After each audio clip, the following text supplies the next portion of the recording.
भिवंडी लोकसभा महाविकास आघाडीचे उमेदवार सुरेश उर्फ बाळामामा म्हात्रे यांचा कल्याण पश्चिम विधानसभा दौरा आयोजित होता। दौऱ्याची सुरुवात त्यांनी योगीधाम येथील साई मंदिरात जाऊन साईबाबांचे दर्शन घेऊन केले।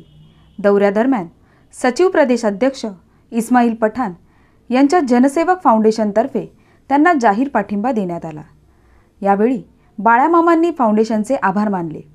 जनसेवक फाउंडेशनच्या अध्यक्षांना पाठिंबा देण्यामागचे कारण विचारण्यात आले असता अर्धवट झालेला विकास, मागील 10 वर्षे जनतेने कपिल पाटील यांना संधी दिली, परंतु आजपर्यंत विकासाची कामे अर्धवट राहिली आहेत।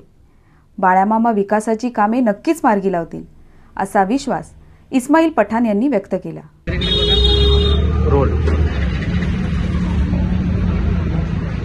आज जे आपले कल्याण डोंबिवलीला इलेक्शन चालू आहे आणि ज्याच्यामध्ये आपले बाळामामा उमेदवार आहे भिवंडी लोकसभाची, त्याला आम्ही जाहीर पाठिंबा दिलाय आणि आमची मागणी ही आहे का मागचे 10 वर्षापासून काही काम झाले नाही। ट्रॅफिक ग्राउंडचा प्रश्न आहे, डोंबिवलीबाई हॉस्पिटलचा प्रश्न आहे, रस्त्याचे प्रश्न आहे, ट्रॉफिकचे प्रश्न आहे, स्मार्ट सिटी गार्डन खाली कामं नाही झाले त्याचे प्रश्न आहे, कल्याण स्टेशनची परिस्थिती खराब आहे आणि रेल्वेला सुविधा सुधार काही नाही आहे। मुरबाड रोड हायवे होणार आहे हे फक्त जाहिरात आहे आणि आता आपला मानकोले हायवे हे पण आतापर्यंत ट्रॉफिकमध्येच आहे।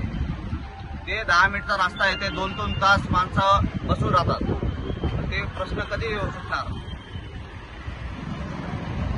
तर आपल्याला असं वाटतंय की हे प्रश्न बाळामामा सोडवतील? हो, बहुतेक नक्की 100% महाविकास आघाडी हे प्रश्न 100% सॉल्व्ह करणार आणि आतापर्यंत आपण त्यांना 10 वर्ष दिले ना, मग ह्यांना 5 वर्ष देऊन बघा पाहिजे। नवीन उमेदवार द्या, त्यांना कोणीतरी भेटेल तेव्हा काहीतरी होईल।